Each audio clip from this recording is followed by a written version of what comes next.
Ndewonu ụmụnne m, anyị abịa na-agba nke ise otu esi anụ alụmdi na nwunye n'ala Igbo. A na-akpọ ya ịgba nkwụ nwaanyị makwanụ traditional wedding. Ebe a dịkwa oke mkpa.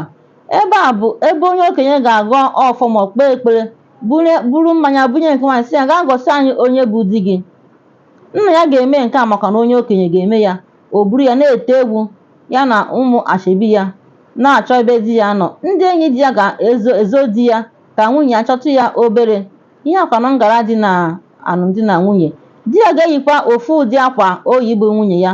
Ọ bụrụ na onye ahụ bụ onye ọka ebuka n'obi ịnụ, o ruo ebe a ya ṅụbiri mmanya, gbuo ikpere n'ala bunye di ya nwụọ nke fọrọ, kulite nwunye ya ọtọ, tinyekwanụ nnukwu ego na iko ahụ. Ha agbara egwu gaa bunye ya onye okenye ahụ kpere ha ekpere.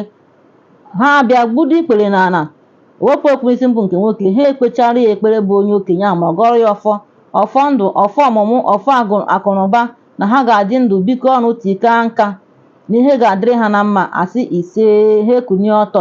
Matakwa amata, ọ bụrụ na nke nwaanyị ahụ na ọ bụghị onye a ka obi n'obi ịnụ, o nwekwara ike ọ bụrụ mmanya ga bunye onye ọzọ obi n'obi, ị mara na nke a adịghịkwa mma, chọọchị agbasa. Mana ọ bụrụ na ya ka obi n'obi, ọ ga-ebunye ya mmanya. Emechaa ihe niile a, abịa gbawa egwu. Ọtụtụ ikwu na ibe na ndị enyi abịa koo ha ego ka ha nwere ike abịa mee nke a na-akpọ hand over. Nke a dịkwa mkpa. Hand over a bụ nna nke nwaanyị ga-abịa duru nke nwaanyị ahụ jide aka ya si nna nke nwoke nee ya, otu a nwa m dị na-ama mma, mfụkwa ya oge ọbụla ka ọ kara maa mma. Ha si ise. Nna nke nwoke ahụ ọ bụghị ya ga-abịa kpọrọ nwa ahụ, ọ ga-edute onye akaebe na saịdị nke ha mara akụ nke ha.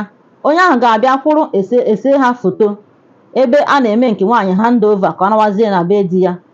Ngwanụ chebiri na anyị na agba nke isii.